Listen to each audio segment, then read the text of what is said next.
मिथुन लगन और द्वादश स्थान में शुक्रदेव। द्वादश स्थान में शुक्रदेव के प्रायकर सब पाठों में वर्तमान समय में बहुत अच्छे फलों को समझाया जाता है और समझा जाता है। दोनों ही बातें कैसे समझा जाता है? इस भौतिक शरीर को चाहिए सुख, वैभव, धन, जो मन में आए वो खरीदना, जो मन में आए वो सुख प्राप्त करना धन के द्वारा, यानी खर्चीला स्वभाव, और उसी को सुख मान के अपनी दिनचर्या को व्यतीत करना, ये वर्तमान समय की ज्योतिष है। और वही सब चीजें हम लोगों को सुनने या समझने को मिलती हैं। संपूर्ण व्याख्या हम लोग इसके नेक्स्ट पार्ट में करेंगे। आगे बढ़ते हैं। जो पाठों का नियम हमने जो बनाया है कुछ कमेंट की वजह से, कि जो पुस्तकों में लिखा है वो बताया जाए, तो पुस्तकों में जितनी बातें, अनेक पुस्तकों में अनेक तरह की बातें लिखी हुई है, हम उन सब पुस्तकों का कुछ सारांश लेके आपको एक शॉर्ट वीडियो में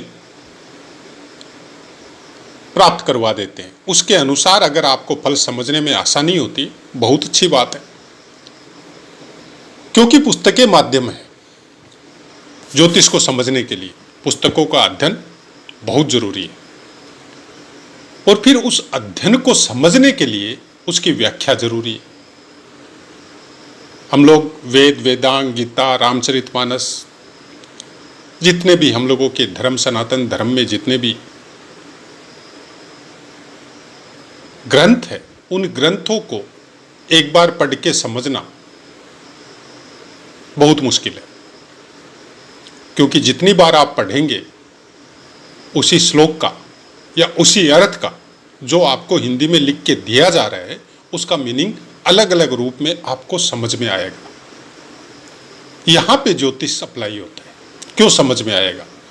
क्योंकि पहले जो अर्थ आपको समझ में आ रहा था, अब थोड़ा सा इस चीज को नोट करके रखिएगा कि जब हम लोग किसी वस्तु को पढ़ते हैं जो ऑथेंटिक, जो धर्म से कनेक्टेड है, चाहे वो किसी भी धर्म में हो, जिस दिन पढ़ते हैं उस दिन आपको अपनी भाषा में जो अर्थ आपको लिखा जाता है, अक्षरश वैसा का वैसा समझ में आता है, उससे अलग समझ में आता है। इसका मतलब आपका कुछ न कुछ डेवलपमेंट भगवान ने प्रारब्ध के द्वारा आपको दिया है। नहीं तो प्राय कर 99% आदमियों को वही अर्थ समझ में आता है जो उसकी भाषा में वहां पे लिखा हुआ है। उसके बाद में नेक्स्ट डे या उसके 5 दिन बाद में या 10 दिन बाद में जब आप उसी अर्थ को दोबारा पढ़ते हैं, तब उसमें कुछ चेंजेज अपनी तरफ से आपके दिमाग में ऑटोमेटिक होता है। फिर तीसरी बार पढ़ते हैं तो उसका सुधरा हुआ रूप आता है, फिर कुछ अलग लेवल में आपको चेंज समझ में आएगा। यहां पे ज्योतिष क्यों अप्लाई होता है? क्योंकि फर्स्ट टाइम जब आपने पढ़ा था, उस समय के गोचर में ग्रह नक्षत्र अलग थे। 2 दिन 5 दिन बाद में जब दोबारा पढ़ा, उस समय अलग थे, और फिर तीसरी बार पढ़ा तो थोड़े अलग थे। आपने अपनी बुद्धि को या अपने ज्ञान को, उसमें कितना इंप्रूवमेंट हुआ है, यह आपके अपने ऊपर निर्भर है। यहां पे द्वादश स्थान में शुक्रदेव आपको बहुत कुछ प्राप्त करवाते और बहुत कुछ आपसे लेके भी जाते। दोनों बातें। मिथुन लगन में द्वादश स्थान का स्वामित्व शुक्रदेव को प्राप्त है। वृष राशि आती, पंचम स्थान का भी। यहां से बैठ के ये आपके छठे स्थान को, मतलब स्ट्रगल स्थान को, रोगों के स्थान को, कर्जे के स्थान को पूर्ण दृष्टि से नजर देता है, देखता है, ध्यान रखता है। वहां का नौकरी में, कंपटीशन में अगर आप आगे बढ़ रहे हैं तो आपकी हेल्प करता है, बहुत जबरदस्त ऊर्जा आपके अंदर देता है उस चीज को के अंदर सक्सेस होने के लिए। लेकिन कर्जे की बात जहां तक है, द्वादश स्थान में अगर आपके शुक्रदेव विराजमान है तो भूल के भी कर्जा नहीं लेना चाहिए, क्योंकि वो कर्जे का पैसा आप अपने सेल्फ भोगों में लगा सकते हैं, न कि व्यापार में। या घर चलाने में, तो इस चीज का जरूर ध्यान रखना चाहिए।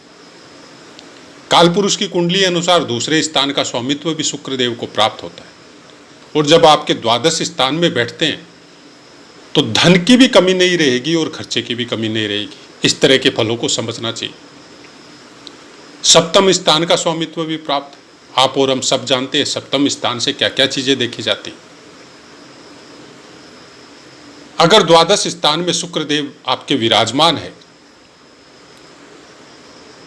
तो हमारे अनुसार, खासकर मिथुन लग्न वालों के लिए, आपको व्यापार नहीं करके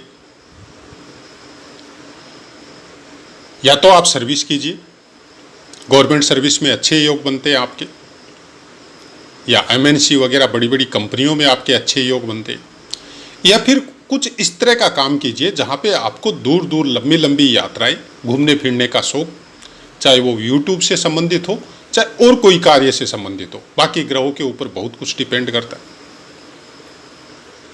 ये कुछ चीजें हैं जो हम लोगों को प्रायः तब समझ में आती है जब हम लोग बार बार स्ट्रगल करते करते करते, और जब प्रारब्ध या ग्रह आपको जहां पहुंचाना चाहते हैं वहां पहुंचाते हैं, उसके बाद में आपको शांति मिलती है कि नहीं, अब मेरे मन के अनुसार मेरे को काम मिल गया, अब मेरा लाइफ निकल जाएगा। वृष राशि पृथ्वी तत्व बोला जाता है, वृष राशि को सुख भोगों से संबंधित राशि बोला जाता है। खाने पीने के शौकीन होते हैं, अलग अलग तरह का टेस्ट, जायका, या अलग तरह की कम्युनिटी के साथ कनेक्ट होना, बहुत मित्र बनाना, बहुत ज्यादा यात्राएं करना। लेकिन याद रखिए, वो यात्रा आपके अपने सुख प्रदान करने के लिए होगी, कोई धर्म से कनेक्टेड नहीं होगी, ज्ञान से हो सकती है। लेकिन वो ज्ञान भी पूरी तरह भौतिक होगा। अपने सुख के लिए आप विदेश यात्रा में भी जा सकते हैं या वहां रह भी सकते हैं। सपोज आपने अच्छी एजुकेशन की और आपका विदेश प्रवास हो गया और वहीं पे आपकी कोई सर्विस वगैरह सेट हो गई और वहीं पे रहना चालू कर दिया आपने, ये भी हो सकता है। भौतिक दृष्टि से देखें तो बहुत अच्छा फल है, लेकिन अगर आध्यात्मिक दृष्टि से देखें तो अपने ऊपर परिवर्तन करना पड़ेगा, तब जाके आध्यात्मिक सुखों की भी वृद्धि होगी। द्वादश स्थान खर्चे का है, और हम लोग इस समय में जितने भी ज्योतिष सीख रहे हैं, हम लोग खर्चे को केवल वर्तमान समय की मुद्रा के साथ कनेक्ट कर रहे हैं या सुख भोगों के साथ कनेक्ट कर रहे हैं, जबकि ज्योतिष आपको बोल रहे हैं व्यय। व्यय मतलब किसका? पहले स्थान का, मतलब आपके शरीर का, आपकी बुद्धि का, आपके मस्तिष्क का व्यय। धीरे धीरे आपका शरीर क्षीण होगा, आपकी बुद्धि धीरे धीरे कम होती जाएगी, मेमोरी पावर कम होते जाएगा, और आप अपने प्रयाण की तरफ अग्रसर होते चले जाएंगे। लंबी यात्रा, चीर्ण निद्रा, दूसरा जीवन, एक अलग लोक में आपका प्रवेश, सुखपूर्वक बहुत लंबी निद्रा, अच्छे सुख भोगों को प्राप्त करते हुए, और बाद में आप अपने एक अलग लोक में वो यात्रा जो सुखों के साथ आपकी पूर्ण होगी, सभी इष्ट मित्रों के साथ बहुत सुख भोग करते हुए आप अपने गंतव्य तक पहुंचेंगे। यह है 12वां स्थान। शुभ ग्रह बैठा है तो जाहिर सी बात है आपकी लास्ट अंतिम समय की यात्रा बहुत ही ज्यादा सुखपूर्वक आपकी बीतेगी। लेकिन जो कर्म आपने कर दिए 12वें स्थान में शुक्रदेव विराजमान होने की वजह से, जो कुकर्म आपने कर दिए, या जो भौतिक दृष्टि से सुख भोगों को प्राप्त करने के लिए क्या क्या कुकर्म आपने कर दिए, क्या उनका फल आपको मिलेगा? नहीं, वो फिक्स हो गए, वो मिलेंगे। इसलिए सनातन धर्म में बोला जाता है कि अनेक जीवन या अनेक जन्म प्राप्त होते हैं, और इस पृथ्वी पे मानव हो, दानव हो, भूत प्रेत पिशाच जिनको अलग अलग तरीके का जीवन बताया जाता है, वो सब जीव को प्राप्त होते हैं। केवल नर मनुष्य मतलब मानव, उसी को यह शक्ति प्राप्त होती है कि वो अपने आगे आने वाले कई जन्मों को सुधार सकता है, और जो बीत चुके हैं जन्म, उसके जो कुकर्म उसने किए हैं, क्योंकि कुकर्मों का फल ही है मनुष्य जीवन, लेकिन साथ में सदकर्मों का भी फल है, क्योंकि अकेला कुकर्म नहीं होता। मनुष्य जीवन मिलना, इंसान का जीवन मिलना केवल कुकर्मों की वजह से नहीं होता। कुछ न कुछ सदकर्म जरूर किए हैं किसी जन्म में, उसी की वजह से इस धरा पे आपको मनुष्य जीवन मिला है, जिसके अंदर इतनी समझ है, इतनी बुद्धि है, इतना ज्ञान प्रभु ने प्रोवाइड करवाया आपको कि आप सब चीजों को भोग के, समझ के, और इस जीवन की यात्रा को कुछ इस तरह से संपन्न कीजिए कि हो सकता है फिर आने वाला जन्म ही आपको नहीं लेना पड़े, आप उस परम ऊर्जा में जाके सम्मिलित हो जाए। 12वां स्थान वो है। 12वें स्थान से कनेक्टेड अगर हम लोग केवल सुख भोगों में अगर रत रह गए, तो फिर वापस वो जो बोला जाता ना कि लख 84 की योनियों में प्रवेश करना, वो उसी साइकिल में, उसी चक्कर में हम लोग वापस प्रवेश कर जाएंगे। और ईश्वर बोल रहा है कि हमसे बिछड़े हो और हम ही को वापस प्राप्त होंगे, तो अपने कर्म कुछ इस तरह से सुधारो कि हमें भी आपको वापस गृह प्रवेश करवाते समय शर्म महसूस नहीं हो, क्योंकि उन्होंने आपको फ्री छोड़ दिया, लेकिन अल्टीमेटली अंश तो उसी के हैं। ऐसा तो है नहीं कि हम लोग उससे कुछ अलग है। कोई उसको इष्ट मानता है, कोई दोस्त मानता है, कोई पिता मानता है, कोई भगवान मानता है, कोई भाई मानता है। किसी भी रूप में आप मानो, लेकिन आप मानो तो कुछ इस तरह से मानो कि उसमें और आप में कोई फर्क नहीं। तब 12वां स्थान आपका जागृत होता है भक्ति से। कलयुग में भक्ति मार्ग है, क्योंकि शक्ति का मार्ग कलयुग में नहीं है, मंत्र सिद्धि का मार्ग कलयुग में नहीं है, ध्यान साधना का मार्ग कलयुग में नहीं है। भक्ति में ध्यान लगना मतलब कुछ इस तरह से नाम जाप में ध्यान लगना आपको कि नाम के अलावा आपको यह एहसास ही नहीं हो कि आप कहां बैठे हैं, क्या कर रहे हैं और कैसी आपकी अवस्था है। कोई मतलब नहीं है शारीरिक अवस्था से। ऐसे ऐसे सिद्ध संत महात्मा इस धरती पे आज भी वर्तमान में हैं और पहले भी थे। कलयुग का विडंबना है कि पहले के युगों में, द्वापर तक, शिष्य खोजता था गुरु को कि हमको उस गुरु से अगर शिक्षा मिल जाए तो हमारा जीवन सार्थक हो। कलयुग में इसका उल्टा चल रहा है कि गुरु खोज रहा है शिष्य को, कि कोई ऐसा शिष्य मिले जिसको हम इस धरा पे जो ज्ञान हमको प्राप्त हुआ है हम उसको देख के और हम अपनी मुक्ति के मार्ग में चलें। शिष्य नहीं मिल रहा है, क्योंकि उसके आजकल के मनुष्य के पास वैसी पावर ही नहीं है कि उस ज्ञान को स्वीकार कर सके। हमने अनेक पाठों में बताई है ये बात कि किसी भी ज्ञान को, किसी भी शिक्षांत को, किसी भी अवचेतन मस्तिष्क की वो तरंगों को जो चेतन मस्तिष्क में भी जागृत रहे, उन सबको प्राप्त करके और उसका भोग करने के लिए विदाउट शुक्रदेव की एनर्जी के लिए, एनर्जी के अलावा आपके पास और कोई साधन नहीं है। कोई ग्रह बाकी का कोई भी हेल्प नहीं कर सकता इस मैटर में कि आपके पास वो शक्ति, वो पावर आपके सन्मुख है, लेकिन आपका भौतिक शरीर इतना पावरफुल नहीं है कि उस शक्ति को या उस पावर को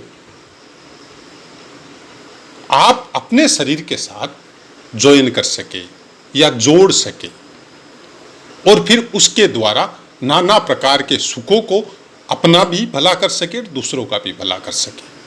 वो शक्ति केवल शुक्रदेव के द्वारा प्रोवाइड होती है। और 12वां स्थान वही चीजें बताता है आपको। जितना ज्यादा इसको कंट्रोल में रखेंगे, जितना ज्यादा इसके ऊपर अपना प्रभुत्व स्थापित करेंगे, उतनी ही ज्यादा भौतिक सुखों के साथ साथ आपको आध्यात्मिक सुखों की भी प्राप्ति होगी। कुछ चीजें ऐसी है आपके शरीर में भगवान ने बाय बर्थ प्रोवाइड करवाई है, उसमें किसी के साथ कोई भेदभाव नहीं किया, सबको दिए ईश्वर ने।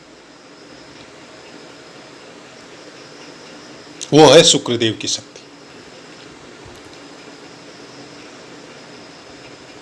उस शक्ति को अगर पूर्णता तक पहुंचाना है तो उसके ऊपर कंट्रोल होना बहुत ज्यादा जरूरी है, नहीं तो फिर ये विस्फोटक रूप लेती है और आपके शरीर के साथ साथ आपके दिमाग का, आपकी बुद्धि का, आपके मान सम्मान का, सबका व्यय कर देती है।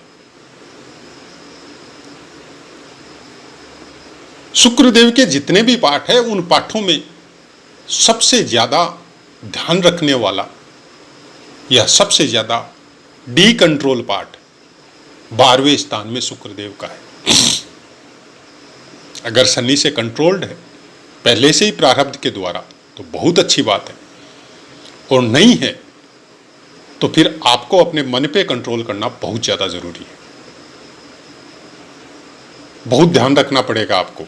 और इसी शक्ति को अगर आप दूसरे मार्ग में लेके जाते, चाहे आध्यात्मिक सुख हो, चाहे धर्म कर्म के सुख हो, चाहे समाज या परिवार का भला करने का सुख हो, तो फिर ये आपकी बहुत उन्नति करवाता है। और ये उन्नति केवल इसी जन्म तक नहीं रहती है, आने वाले कई जन्मों तक रहती है।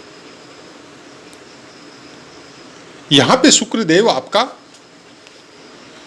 कृत्तिका का दूसरा, तीसरा और चतुर्थ चरण, जिसका स्वामित्व खुद सूर्य देव के पास है, फिर रोहिणी के चारों चरण जिसका स्वामित्व चंद्रदेव के पास है, और मृगशिरा का पहला और दूसरा चरण जिसका स्वामित्व मंगल देव के पास है। इन 9 चरणों में विचरण करेगा। और तीनों ही 9 चरण, तीनों ही ग्रह ये इंडिकेट करते हैं कि आप अपनी शक्ति को कंट्रोल कीजिए, क्योंकि सूर्य की शक्ति जब शुक्रदेव के साथ सम्मिलित होती है तो विस्फोट होता है आपके शरीर में, और उस विस्फोट की ऊर्जा को आप कितना कंट्रोल कर सकते हैं यह आपके ऊपर निर्भर है। चंद्रमा की शक्ति का जब मिक्सिंग होता है शुक्रदेव की शक्ति के साथ, तो मन में भावपूर्ण तरंगे आपके विराजमान होती है, प्रेम प्रस्फुटित होता है, हृदय की बहुत गहराई के साथ आप अपनों के साथ प्रेम में पड़ते हैं। आजकल के समय में तो थोड़ा प्रेम का रूप ही अलग है। अगर हम लोग भक्तों की बात करें तो सबसे प्रसिद्ध नाम है राम सुखदास जी महाराज का, मां मीराबाई का। प्रेम तो उन्होंने किया था, और शायद दोबारा आप किसी के साथ उनको प्रेम करने की जरूरत ही नहीं है, वो डायरेक्ट समाहित हो गए अपनी ऊर्जा में। उसके बाद में मंगल देव कि शारीरिक शक्ति को कुछ उस लेवल पे बढ़ा देते हैं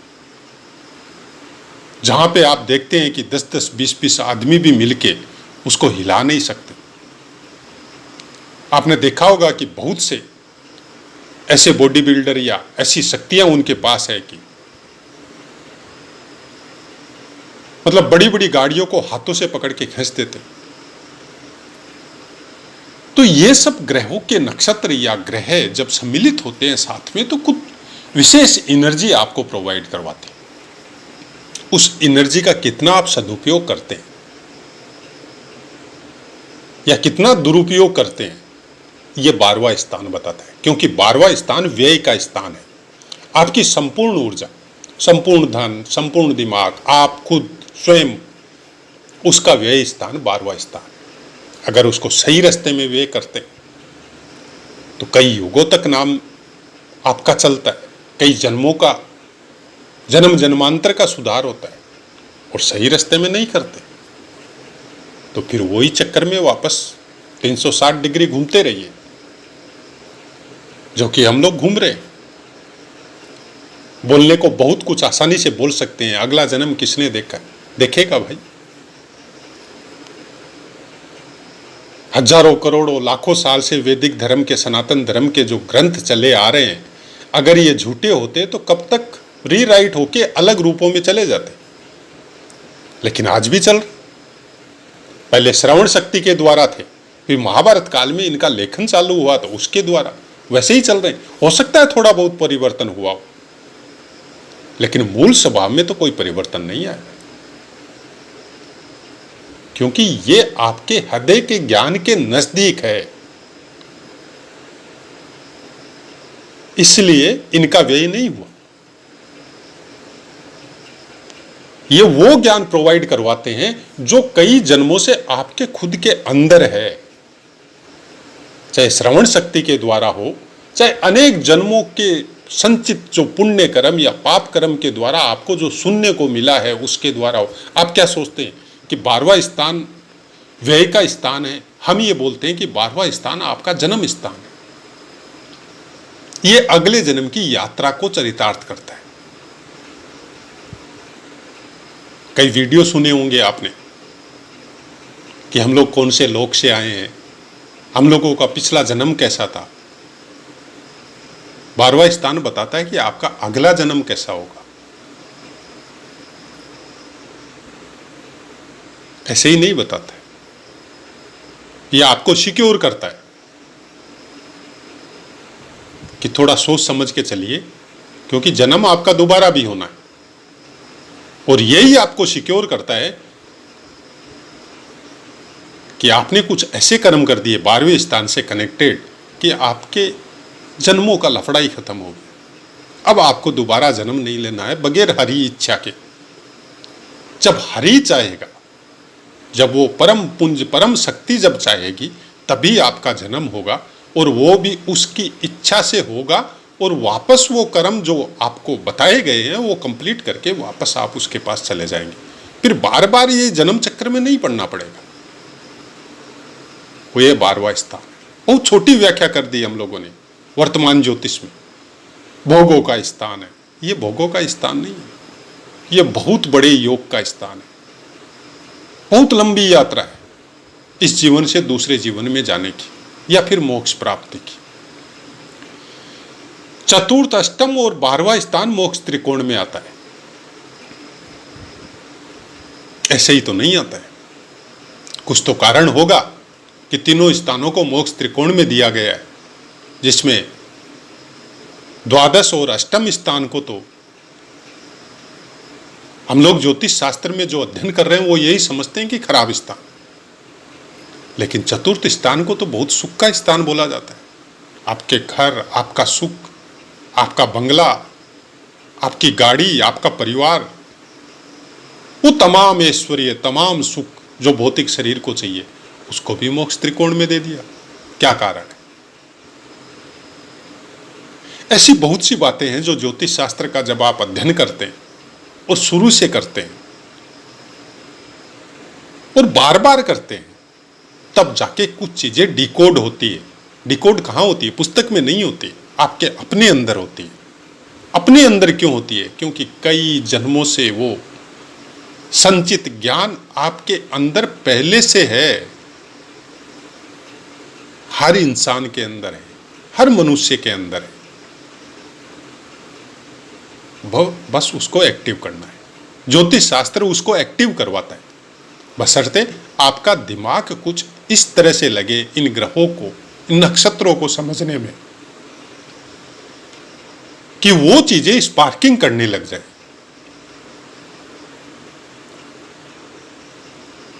अगर हम 12वें स्थान, तीसरे स्थान कई बार बोला है शायद हमने, चतुर्थ स्थान, अष्टम स्थान, कुछ हद तक छठा स्थान, षष्टम स्थान। अगर बोलने लग जाए तो धारा प्रवाह बोल सकते हैं, और आप जितनी देर बोले उतनी देर बोल सकते हैं। हाँ, गले की अपनी सीमा है, क्योंकि इतनी शक्ति हमारे पास भी नहीं है, तो बीच में हो सकता है हमको थोड़ा रेस्ट करना पड़े। इसके लिए आप ये सोच सकते हैं कि हमारे बहुत प्रिय स्थान, हमको बहुत अच्छे लगते हैं ये स्थान, क्योंकि जो दुख ये स्थान प्रोवाइड करवाते हैं वो बाकी स्थान नहीं करवाते, और जो सुख वो दुख भोगों के बाद ये स्थान प्राप्त करवाते हैं, किसी भी स्थान, किसी भी केंद्र या किसी भी त्रिकोण में ऐसी शक्ति नहीं है कि ये सुख जो ये प्रोवाइड करवाते हैं वो दे सके, वो नहीं दे सकते। 12वां स्थान आपको वो चीजें प्रोवाइड करवाता है कि किसी ने आपके साथ बुरा कर दिया, भूल जाइए,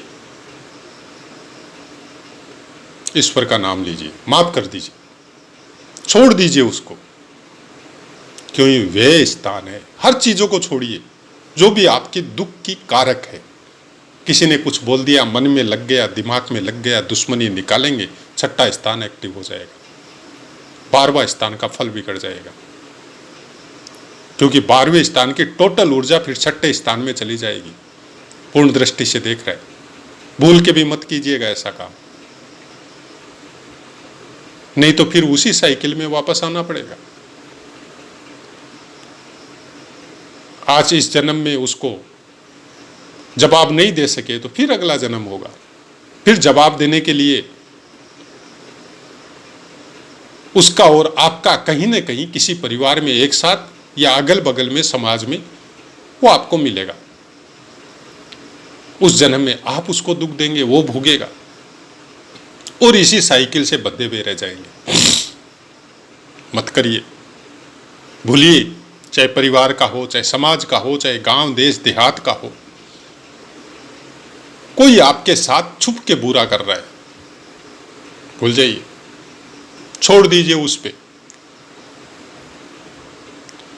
कबीर जी की एक बहुत ही अच्छी कहानी हमने पढ़ी थी, क्योंकि हमारा जन्म तो नहीं हुआ था उस समय कि हम उसको देख सके। रोटी बना के अपनी कुटिया में बैठे हुए थे, कुत्ता आया और रोटी उठा के चला गया। कबीर जी घी रखने की, रोटी लगाने के लिए घी रखने की जो बाटी या जो भी चीज उनके पास थी उसको लेके पीछे दौड़े। बोले, भगवान ये सूखी है, इसको घी लगा देता हूं मैं, आप आराम से खाइए, ये सूखी रोटी क्यों खा रहे हैं। वो 12वां स्थान कि आपको दुख देने आया है, आपने अपनी मेहनत से रोटी बनाई है अपनी उदर पूर्ति के लिए, लेकिन वो उठा के लेके भाग रहा है, फिर भी आपके मन में उसके प्रति कोई दुर्भावना नहीं है। उल्टा ये बोल रहे हैं कि हम घी लगा के रोटी खाते हैं, आप सूखी क्यों खा रहे हैं, आप भी घी लगा के खाइए। उसमें भी भगवान का अंश देखना। जीवों के प्रति इस तरह का प्यार, इस तरह की भावना, ये 12वां स्थान।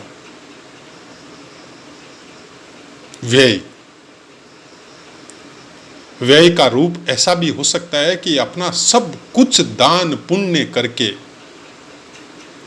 साधुओं की संगत में, अच्छे ज्ञानियों की संगत में जाके विराजित होना, उनके चरणों में स्थान प्राप्त करना, और उसी ज्ञान से या उनके वचनों से अपनी इस यात्रा को एक गति प्रदान करना, ये 12वां स्थान।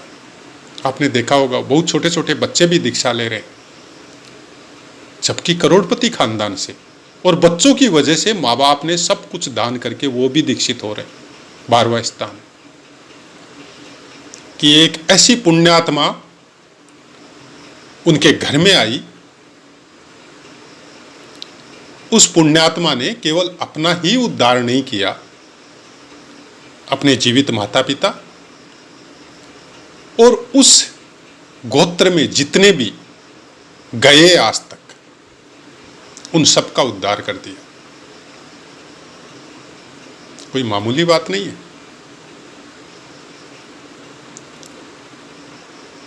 साधु जीवन, साधु की तरह जीवन, दोनों अलग अलग चीजें। गृहस्थ में भी कर सकते। जीवन साधु की तरह जीना और साधु बन के जीना, दोनों अलग बातें और बहुत गहरी बातें। थोड़ा विचार कीजिएगा।